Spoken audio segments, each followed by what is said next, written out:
that 3M sponsors along with CII. And we were proud this year to receive ideas from over 300 entities. About 50% of them were startups. And many of the 6 winners were young startup companies from around the country. Manufacturing, while being under 20% of our GDP today, is one of the fastest growing sectors in India, as we know, with the potential of touching $1 trillion by 2025 and hitting 25 to 30% of our GDP in that time frame. As an industry leader, I'm most excited to see the measures that the Indian government is taking to boost manufacturing startups in India. From the Startup India initiative, as well as 22 specific thrust sectors that have been identified and are being called out under the Make in India program, elements such as the Investor Facilitation Cell, launching of eBiz Portal, the DMIC that we're all familiar with, as well as several additional industrial corridor projects and matching actions from our state governments, including our state of Karnataka.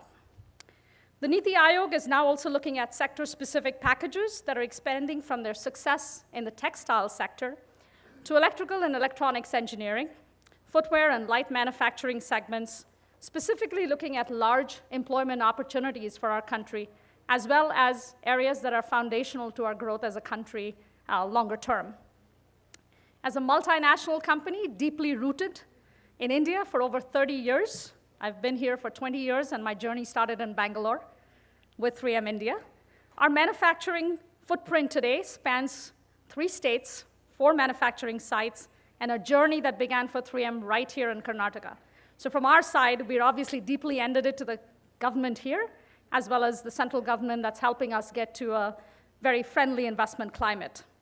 I'm excited now to see the fellow multinational companies that I'm engaged with all the time looking at India as specifically as an attractive hub for manufacturing, not just IT, but for manufacturing, driven primarily by the large domestic consumption base that we see in India, but also, in addition, our export opportunities. The recent wave of startups in India is very exciting. It's being noted globally. I've been in several conversations where we see that as further pointers to how innovation is going to have a significantly long runway in India.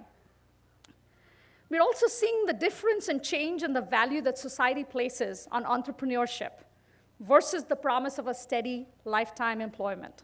And that's critical to what's going to make our company truly great and truly recognized in the areas of science and technology down the road.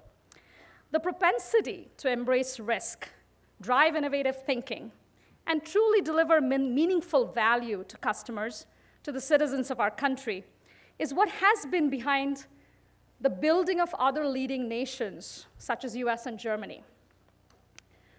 I recently had the opportunity of listening to Prime Minister Modi as he addressed young scientists and innovators as a part of the Nobel Prize series event in Ahmedabad.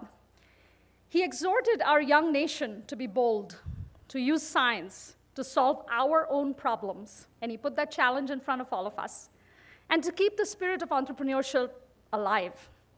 To support the specific vision that the PM has, there are action plans specifically looking at startups, and in our city of Bangalore, we truly embody that entrepreneurial spirit in India.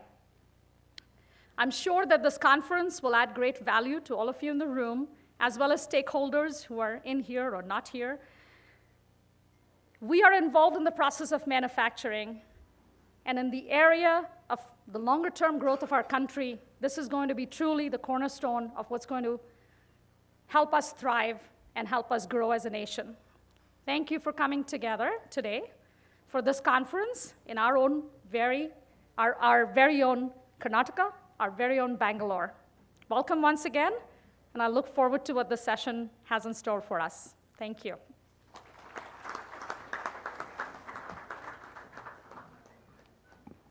Thank you for that very spirited opening address, Debarathi Sen.